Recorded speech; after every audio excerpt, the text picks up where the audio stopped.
In the self-help world, we hear a lot about self-esteem, but what about self-compassion?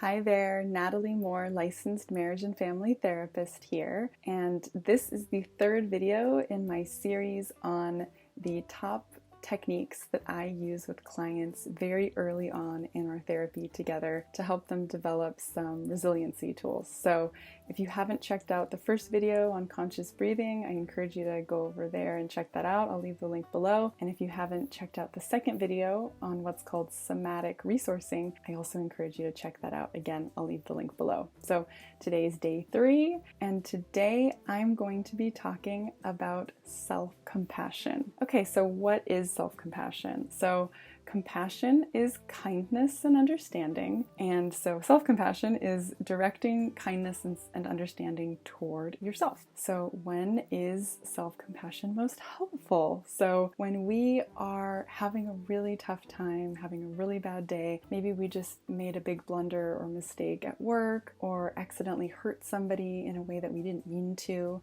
Sometimes a lot of self-judgment and self-critical thoughts can set in, and feelings of guilt and shame can also set in, maybe even fear or concern about the impact that we had on someone else can really overwhelm us and really take over. So self-compassion is an amazing tool that we can use to help soothe ourselves through these difficult emotions. So it's not with the intention of making them go away. Sometimes it can soften them or ease the process of moving through the emotions, but it's really a way of just being with the emotion and, again, having that kindness and understanding toward ourselves that we're going through a hard time. So how do we cultivate self-compassion? So there are 2 ways that we can do this. The first is with compassionate self-talk. So this is with consciously saying things internally to ourselves that are kind. So the best way to approach this is to imagine what a good friend would say to you in this situation, or what you would say to a good friend in this situation. So think of those things. You might say,